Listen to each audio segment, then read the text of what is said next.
அண்மை செய்தியாக பார்த்து வருகிறோம். மருத்துவர்கள் மருந்து சீட்டில் கேபிட்டல் எழுத்தில்தான் எழுத வேண்டும் என்று உத்தரவானது பிறப்பிக்கப்பட்டிருக்கிறது.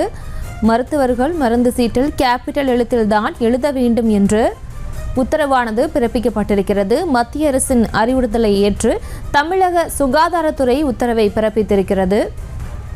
நோயாளிகளுக்கு புரியும் வகையில் மருத்துவர்கள் எழுத வேண்டும் என்ற உத்தரவானது பிறப்பிக்கப்பட்டிருக்கிறது. இது தொடர்பான மேலும் விவரங்களை செய்தியாளர் வினோத் வழங்கிட கேட்கலாம். வினோத், வணக்கம். மேலும் விவரங்கள். அரசு மற்றும் தனியார் மருத்துவர்களை மருத்துவ உதவி நாடி செல்லும் நோயாளிகள் அவர்களுக்கு புரியும் வகையில் அந்த மருந்துகள் தொடர்பான எழுத்துக்கள் முழுமையாக தெளிவாகவும் கேபிட்டல் எழுத்தில் இருக்க வேண்டும் எனவும்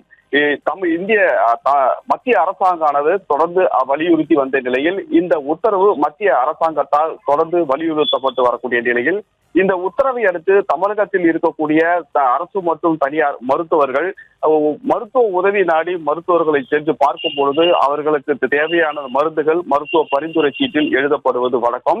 இது போன்று எழுதப்படும் மருந்து சீட்டுகள் மருந்து கடைகளில் கொடுக்கும் போது அவர்களுக்கும் ஒரு சில வார்த்தைகள் புரியாமல் இருப்பதால் இது போன்ற நடைமுறைகளை தவிர்க்க வேண்டும் என்பதற்காகவே மத்திய அரசாங்கமானது ஒரு முக்கிய அறிவிப்பு ஒன்றை கடந்த சில வாரங்களுக்கு முன்னதாக அறிவித்ததாக தெரிய வருகிறது. அதில் அனைத்து மருத்துவர்களும் மற்றும் அரசு மற்றும் தனியார் மருத்துவர்களும் நோயாளிகளுக்கு புரியும் வகையிலும் அதில் தடிமான எழுத்துக்களில் இருக்க வேண்டும் எனவும் உத்தரவு பிறப்பிக்கப்பட்டு இந்த உத்தரவானது அந்தந்த மாநில அரசுகள் பின்பற்ற வேண்டும் என கூறியிருந்த நிலையில் தமிழகத்தில் இருக்கக்கூடிய அரசு மற்றும் தனியார் மருத்துவர்கள் இது தொடர்பான உத்தரவை பின்பற்ற வேண்டும் என மருத்துவ மற்றும் ஊரக நலப்பணிகள் இயக்ககம் உத்தரவிட்டிருப்பதாக தகவல் வெளியாகி இருக்கக்கூடிய நிலையில் அந்த மருந்து சீட்டுகளில் உள்ள எழுத்துக்கள் முழுமையாக தெளிவாக இருக்க வேண்டும், அதே போல் கேபிட்டல் எழுத்தில் இருக்க வேண்டும் என்பதை வலியுறுத்தி மருத்துவர்கள் தொடர்ந்து இதனை அனைவரும் பின்பற்ற வேண்டும் என்ற ஒரு உத்தரவும் வாய்மொழி உத்தரவாகவும் பிறப்பிக்கப்பட்டு இருப்பதாகவும் தகவல் வெளியாகி இருக்கக்கூடிய நிலையில் மருத்துவ மற்றும் ஊரக நலப்பணிகள் இயக்ககம் சென்னை